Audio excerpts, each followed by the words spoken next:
Bienvenue dans le Talk Afrique. Au cours d'une rencontre avec la presse sur l'opération d'identification le vendredi 22 janvier 2021 à Abidjan, le directeur général de l'Office national de l'état civil et de l'identification ONESI a indiqué qu'environ 2,4 millions de personnes ont été enrôlées et plus d'1 million de cartes ont été produites et sont en cours de distribution. Des chiffres qui ont évolué certainement aujourd'hui.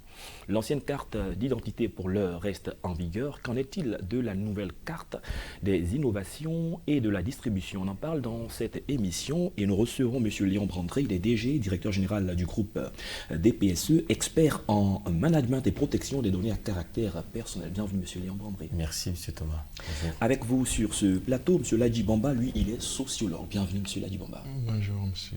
Alors la première question qui est pour vous deux messieurs, est-ce que vous vous êtes fait enrôler? Êtes-vous désormais en possession de votre carte nationale d'identité, M. Léon Brandré? Alors, merci déjà pour l'opportunité que vous nous donnez de pouvoir en débattre sur ce sujet national. Alors, je me suis fait enrôler en décembre 2020 et j'ai obtenu ma carte, je crois, 6 mois après. J'ai reçu le message que ma pièce d'identité était prête et je l'ai récupérée à peine 2 mois. Voilà. D'accord, vous qui êtes expert dans les questions de données à caractère personnel, la période à laquelle vous avez reçu, est-ce qu'elle est acceptable 6 mois après l'identification? Que pensez-vous? Mais après, on n'a pas forcément de recul sur l'acceptabilité de la réception de la carte. Tout dépend en fait du système dans lequel il a été établi, la logistique mise en place. Et compte tenu du fait que l'établissement des cartes d'identité répond à un besoin politique, il est tout à fait normal que nous rencontrions des difficultés quant à l'établissement et à la réception de ces cartes-là du point de vue logistique. D'accord, on aura de plus en plus d'informations tout à l'heure. Monsieur Ladji, vous avez votre carte? Non. Non, pas encore. Conditions d'enrôlement, depuis combien de temps? Déjà, je me suis fait enrôler depuis novembre 2020. Pas loin de chez moi. Tout s'est bien passé. Quand je suis allé, c'était fluide et tout ça. Cependant, je n'ai pas encore reçu ma pièce d'identité. Est-ce que vous avez une idée de pourquoi après tous ces... Malheureusement, je n'en sais pas plus. Je sais juste que je n'ai pas reçu ma pièce d'identité. Par contre, je sais qu'il y en a qui se sont fait enrôler après moi et qui l'ont reçu. Il y en a d'autres qui l'ont fait avant moi, qui l'ont reçu, et d'autres qui l'ont fait avant moi, mais qui ne l'ont toujours pas reçu. Et donc, il y a ce flou sur cette question-là. Est-ce que les questions de logistique ou technique prennent en compte les questions de chance? Il y en a qui disent qu'ils ont la chance. Bien sûr, parce que quand M. Ladji Bamba dit qu'il y a des personnes avant lui, après lui, qui se sont fait enrôler, qui l'ont reçu, et que lui, dans l'intervalle, ne l'a pas reçu. Donc, il est clair qu'effectivement, on reste mitigé sur la question de logistique. Pour moi, tout est une question de logistique. Quels sont les moyens qu'on met à disposition pour l'établissement des pièces d'identité? Dans quel contexte est-ce qu'on établit ces pièces d'identité? Pourquoi est-ce qu'on le fait ainsi? C'est clair qu'on a forcément des difficultés qu'on peut rencontrer du point de vue logistique pour l'acheminement ou pour l'établissement des cartes. D'accord, l'identification de façon générale, à quels besoins cela répond? Quels sont les enjeux de l'identification? Je vous remercie. Vous savez, un État est constitué d'une population. Et il est important pour un État d'avoir des informations sur cette population-là. Ça, c'est concernant l'État. Pour la population elle-même, il est important pour l'individu de pouvoir s'identifier. Une pièce d'identité donne des informations très importantes. Et comme on le dit, c'est le lien juridique qui lie l'individu. La nationalité est le lien juridique qui lie l'individu à l'État. La pièce d'identité est un élément qui prouve cela. Donc déjà, il y a ce fait-là. Ensuite, pour les ménages et autres, il y a des besoins qui sont là. Pour faire certaines activités d'ordre administratif et autres, on a besoin d'une pièce qui prouve son existence juridique. Et c'est la pièce d'identité, raison pour laquelle il faut faire l'identification. Aussi, dans un pays avec les nouveaux majeurs et tout ce que nous avons traversé depuis quelques années déjà, l'identification a des enjeux très importants. Je vous rappelle qu'il y a 10 ou 11 ans de cela, la question des pièces d'identité avait suscité beaucoup d'émotions, à tel point que c'était les politiques même qui s'en étaient occupés avec de l'aide extérieure pour que nous puissions aller à des élections. Ça faisait partie du processus de sortie de crise même c'est pour dire combien c'est important. Est-ce que une personne qui n'a pas de carte nationale d'identité doit s'inquiéter quand elle a son extrait de naissance, son certificat et d'autres pièces qui permettent aussi de l'identifier? Alors, on dit carte nationale d'identité. On dit extrait de naissance. Chaque document a une finalité bien déterminée. Et en fonction donc de la finalité de ce document-là, la pièce établie est nécessaire à son utilisation à des fins ultérieures. Donc la pièce d'identité est nécessaire. La conception de la pièce d'identité nécessite la collecte des informations telles que l'extrait de naissance, telles que la photo, puisqu'on a notre photo sur la pièce d'identité, telles que d'autres informations qui pourraient constituer la pièce d'identité dont la finalité est de permettre d'identifier une personne donnée. D'accord. Le montant que cette opération nécessite ne fait plus l'objet de débat parce qu'on se souvient, avant que l'opération ne soit lancée, c'était une somme de 5 000 francs qui était demandée à toutes les personnes et ça créait un certain nombre de choses. Mais je voudrais avoir votre regard, votre commentaire sur la question. Est-ce que la finalité, c'est effectivement cette somme pour tout le monde? Parce qu'il y en a qui sont à Abidjan, qui peuvent se déplacer facilement pour aller dans un arrondissement, pendant qu'il y en a d'autres qui sont à l'intérieur et qui doivent se munir de leur pièce, de leur extrait de naissance. Est-ce que ça ne fait pas d'autres frais, les transports, etc., etc.? En effet, vous savez, pour les personnes qui vivent dans de grandes villes comme Abidjan, Boaké, Yamoussoukro, Gagnoa, Korogo et autres, 5 000, ça peut sembler peu de choses, mais pour les personnes qui vivent en zone rurale, c'est autre chose. Parce qu'en plus de 5 000 francs, il y a aussi d'autres pièces à fournir pour ceux qui doivent avoir de nouvelles pièces, de nouvelles cartes d'identité. Si en plus de ça, ils doivent l'extrait d'acte de naissance et les autres pièces constitutives, ça fait beaucoup plus en fait. Et quand on sait que ces personnes peuvent se déplacer sur une distance très très éloignée et partir, ne pas obtenir gain de cause, revenu le lendemain, etc., etc. En effet, nous savons ce que c'est que l'obtention de ces pièces-là en Côte d'Ivoire. Ça met plus de temps que prévu. Ça met plus de temps que prévu. Du coup, ils peuvent se déplacer 2 ou 3 fois pour au final ne pas avoir ces pièces-là. Sans parler du coût du transport, du coût des pièces et tout ça à la fois. Ça fait beaucoup de choses. Et c'est aussi explicite d'un autre fait, c'est que notre classe politique ne communique pas suffisamment là-dessus. Elle ne communique pas suffisamment là-dessus. Nous avons des députés qui ont accepté cela, les 5 000 francs, mais qui n'ont pas pris la peine d'expliquer aux populations de quoi il s'agissait. Alors, ces élus-là ont accepté, mais après d'autres ont jugé utile d'offrir ces pièces-là aux populations. Ça paraît incroyable parce qu'on ne peut pas accepter que quelque chose soit payant au lieu que ce soit gratuit et après décider de les offrir en fait. D'accord. Essayons de voir ensemble la situation de toutes ces personnes qui ne sont pas encore en possession de leur carte nationale d'identité et qui n'ont même pas l'ancienne carte parce qu'ils l'auraient peut-être perdue, donc ils ont une déclaration de perte et qui à tout moment font des attestations d'identité à n'en point finir. Que pensez-vous de la situation de ces personnes qui sont nombreuses? Alors, il faut dire que la mise en œuvre d'un projet nécessite une démarche. Et quand on parle de démarche, ça veut dire qu'on définit les différentes étapes à suivre. On définit un processus. Et ce processus-là, on définit la finalité pour laquelle on met en place ce processus. Et ça devient donc transparent pour tout le monde. On sait que pour établir une pièce d'identité, voici la démarche à suivre. Cette démarche-là me donne de pouvoir avoir des pièces telles que mon extrait de naissance, ma photo et d'autres informations pour établir une nouvelle pièce d'identité. Lorsque je fais un renouvellement, ça veut dire que je suis déjà dans la base. Je n'aurai besoin de fournir que la copie de mon ancienne pièce qui va me permettre d'être retrouvé dans la base. Donc quand je parle de processus, c'est tout ça. Et effectivement, ces personnes-là qui vont et viennent sans obtenir leur pièce, avec des alternatives d'attestation d'identité, tout cela rentre dans le processus ou dans la démarche mise en place pour permettre de faciliter en fait l'établissement de ces documents-là. Donc c'est une réelle question sur laquelle nos gouvernants, nos députés doivent se pencher, mais en fait, tout est une question de volonté. Je termine pour dire que les choses doivent se faire de façon logique et normale. Une personne qui naît, on lui dit que dès qu'elle naît, elle doit établir son extrait de naissance. De la même manière, elle doit avoir une pièce d'identité, puisque sa pièce d'identité lui permet de pouvoir être reconnue dans un territoire bien donné. De la même chose, son passeport qu'elle doit établir, ça lui permet de voyager.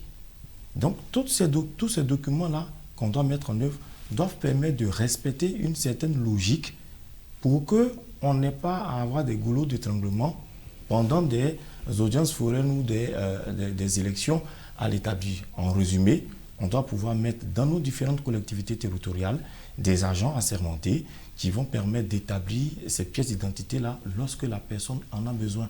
Et lorsque c'est fini, c'est bien dit, c'est fini, 2 mois ou 3 mois après, vous allez faire établir votre pièce d'identité. Ça va éviter de se retrouver justement dans ces situations-là où nous sommes obligés de gérer une logistique, donc on n'a pas forcément les moyens au moment où on l'a fait.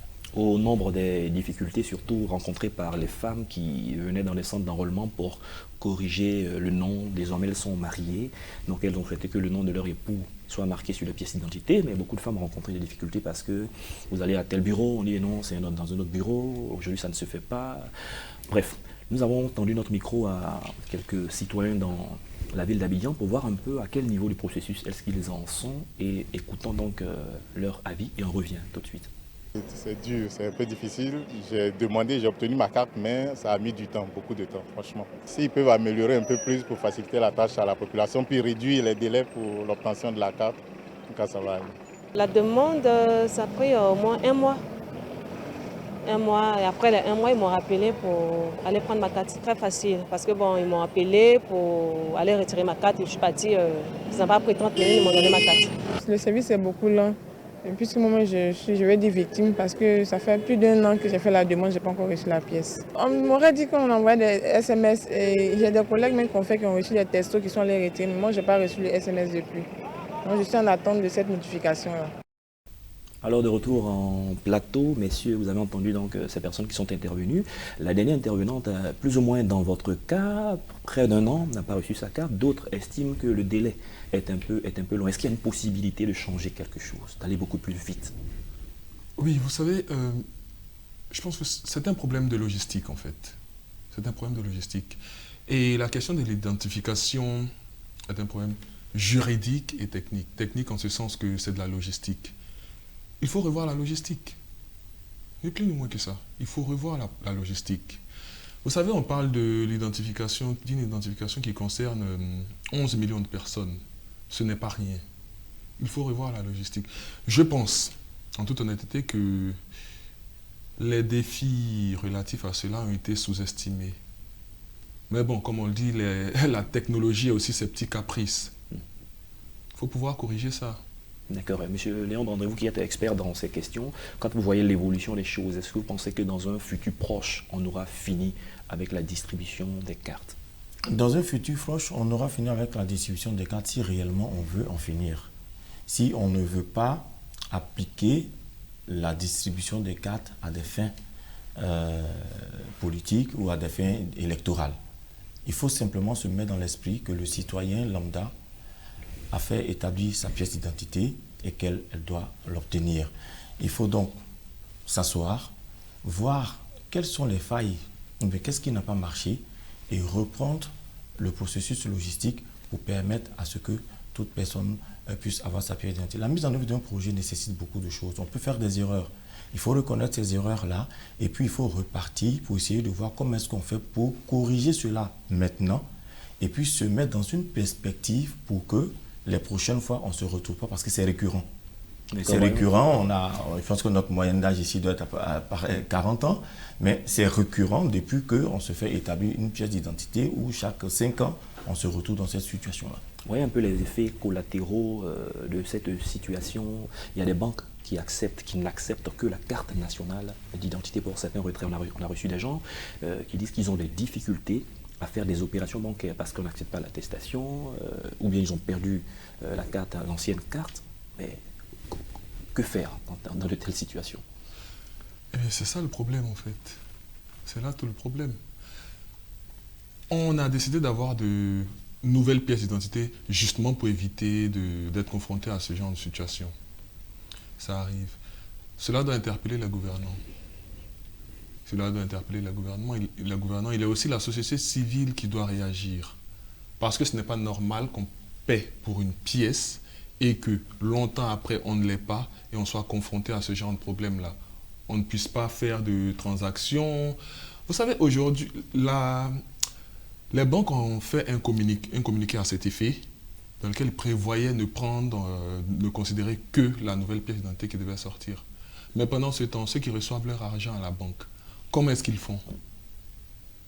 Et c'est à ce niveau-là que la société civile doit se lever. Il y a beaucoup de personnes qui sont bloquées à ce niveau. Parlons des différents changements ou innovations. Dans la carte actuelle, l'ancienne carte, il y avait des informations visibles. La nouvelle carte, il y a des informations visibles que le nom du père de la mère qui se retrouve sur une puce. Quel commentaire, M. Lermont? Alors, avant cela, l'une des résolutions des difficultés dont on parlait tout à l'heure, c'est justement de déterminer la finalité pour laquelle tel document est valable pour telle démarche administrative. Les pièces d'identité permettent de faire des opérations de tous ordres. Le passeport, c'est un document de voyage. Le permis de conduire, c'est un document qui me permet de conduire un véhicule ou une moto. Donc, selon la finalité, le document peut être utilisable ou non dans les endroits. Et les banques ont des critères très bien définis du fait de la lutte contre le blanchiment des capitaux et pour des questions de sécurité. Donc, aujourd'hui, quand on parle d'innovation, on a des permis biométriques, on a des passeports biométriques, on a aujourd'hui la pièce d'identité biométrique. La biométrie, donc, qui est la mesure de la personne, qui permet donc de pouvoir centraliser toutes les informations d'identification d'une personne, que ce soit les empreintes, l'iris, la voix et autres et tout ça, devrait donc nous permettre de résoudre ce problème de pièces administratives à utiliser quel que soit l'endroit où nous allons. Et je pense que c'est l'objectif qu'on veut atteindre. Dès qu'on parle, donc, si on parle de biométrie, on résout donc le problème de sécurité, on résout le problème d'identification, on résout le problème de traçabilité. Donc, peu importe le document que vous allez utiliser dans une administration, dès lors que ce document-là est biométrique, il devrait pouvoir être accepté par les institutions compétentes parce que les informations se recoupent. Et effectivement, vous avez dit que tout à l'heure, avant on avait la filiation sur nos pièces, on n'a plus de filiation sur nos pièces. Mais en fait, la filiation n'est pas le problème. Ce qui est important, c'est que la pièce permet d'identifier la personne concernée. Qu'on connaisse le nom de son père ou le nom de sa mère, ce n'est pas ça qui permet de faire son opération. Donc aujourd'hui, il faut beaucoup plus se concentrer sur la pièce et les informations qui sont contenues dans cette puce, la sécurisation de ces informations, comment est-ce qu'elles sont sécurisées, où est-ce qu'elles sont stockées, qui en a la gestion de ces informations-là, pour ne pas qu'on retrouve nos informations sur la place publique. C'est bien beau de mettre en place des innovations technologiques, mais derrière, il faudrait que le respect de la loi, et c'est en cela que la loi sur la protection des données à caractère personnel est très importante, où la prise en compte de ces nouvelles innovations répondent à d'abord le respect des obligations de ces entreprises-là, mais aussi au traitement des informations qui sont collectées dans le cadre, mais au droit d'accès, au droit de la personne concernée. D'accord, parlons justement du droit de la personne concernée, la puce. Est-ce que le citoyen lui-même qui a sa carte, il a accès aux informations qui s'y trouvent? Est-ce qu'il peut les vérifier? Et quelqu'un qui va faire une opération bancaire, peut-être qu'on n'a pas besoin du nom de son père ou de sa mère, mais est-ce que ce qui est visible est largement suffisant pour faire tel élément? Si on veut répondre à la finalité pour laquelle la pièce d'identité a été établie, oui, le nom, le prénom, la date de naissance sont largement suffisants. Elles permettent d'identifier la personne, elles permettent de catégoriser la personne. Si nous devons aller plus loin dans l'identification par rapport à la mise en œuvre d'un projet, par rapport à faire une opération, la puce qui est sur la pièce d'identité devrait permettre de pouvoir rendre disponible l'information nécessaire à la réalisation de la finalité pour laquelle des informations complémentaires en dehors du nom de prénom et la date de naissance sont nécessaires à la réalisation de cette étape. D'accord. Monsieur Ladji Bamba, vous prenez votre ancienne carte d'identité et un certain nombre d'informations qu'on trouve, et la nouvelle, il y a des informations qu'on a enlevées qui se retrouvent, dit-on, sur la puce, que vous n'avez pas le temps de vérifier. Quand vous regardez les deux, est-ce que vous êtes satisfait? Est-ce que vous avez des inquiétudes ou des raisons de vous inquiéter? D'accord. Déjà, il faut comprendre qu'il y a des pays au monde où on ne trouve pas cette filiation-là sur la pièce. Okay. Donc ça, ce n'est pas quelque chose de dangereux ou de mal. Le problème, c'est que les gens n'ont pas suffisamment communiqué là-dessus. Parce que vous savez, la filiation pour nous, Africains et Ivoiriens, c'est quelque chose d'assez important. C'est quelque chose d'assez important, si bien que depuis plusieurs décennies déjà, les gens ont l'habitude de voir ces informations-là sur leurs pièces. Donc quand du jour au lendemain, ils ne les voient pas, c'est normal qu'ils s'en inquiètent. Après, c'est à ceux qui produisent cette pièce-là de communiquer là-dessus, de leur dire que normalement ces informations-là ne sont pas importantes et qu'elles sont contenues sur la pièce. Parce que vous savez, quand on ne fait pas, ça laisse à polémiquer en fait. Les soupçons inutiles. Ça donne des soupçons inutiles. C'est une question de communication pour assurer. C'est une question de communication. Et c'est un des gros problèmes avec ce processus-là. La communication n'a pas été bonne. D'accord. Nous sommes en train d'aller vers la fin, nous sommes à 3 minutes pratiquement de la fin. Nous allons rentrer dans les propositions. Il y a certains qui ont reçu des messages qui leur donnent le délai à partir duquel l'ancienne carte ne sera plus disponible, ne sera plus utilisable. Pendant ce temps, ils n'ont même pas encore reçu leur nouvelle carte. Avec tout ce que vous venez de dire, si vous avez des propositions à faire dont on pourra tenir compte pour accélérer le processus, qu'est-ce que vous direz, M. Léon-Brandré? Alors, je dirais qu'il faudrait, avant de pouvoir délimiter des délais d'une pièce ne soit plus utilisable, qu'une pièce ne soit plus utilisable par rapport à la nouvelle pièce, il faudrait prendre la mesure de retrait de ces pièces d'identité-là par les populations. Il faudrait mettre en place tout de suite des programmes de décentralisation. Certains se sont fait enrôler aux 2 plateaux et on leur demande d'aller retirer leurs pièces au lycée classique. Ça répond à un besoin de décentralisation, de facilitation, pour ne pas qu'il y ait des engorgements dans les centres. Donc on peut le faire et il faudrait que les autorités puissent vraiment, même peut-être prendre des bénévoles, parce que tout ça répond aussi à des coûts. Et aujourd'hui, vous savez que la pauvreté fait que quand on vous demande un service, il faut que derrière vous payiez quelque chose. Donc au lieu de rendre la pièce d'identité à une personne gratuite, il vaut mieux mettre en place des fonds qui vont permettre à des bénévoles de pouvoir aider les autorités compétentes dans les espaces décentralisés à pouvoir permettre à ces personnes-là de récupérer leurs pièces d'identité. On peut se donner 1 an. Il n'y a pas de pression en fait. Moi, les élections, ce n'est pas maintenant. Donc, on n'a pas de pression. C'est juste que les personnes ont besoin de leurs pièces d'identité. Donc, il faudra définir un cadre, peut-être 1 an encore, permettre vraiment de pouvoir évacuer complètement, mais vraiment dans le strict respect des procédures qui vont être mises en place et des dispositions logistiques qui vont permettre de le faire. Et après, bon, je pense qu'on pourra rebondir sur des mesures, comme ça se fait à l'étranger, de pouvoir établir la pièce d'identité en bonne et due forme. D'accord, jusque-là, vous n'avez pas encore reçu votre pièce. On espère qu'après l'émission, vraiment la diffusion de l'émission, vous recevrez certainement votre pièce. Qu'est-ce que vous proposez avec votre regard sociologique sur la question? D'accord. N'étant pas technicien, je ne peux pas entrer dans certains détails. Par contre, ce que je peux dire, c'est déjà qu'il faut mieux communiquer là-dessus.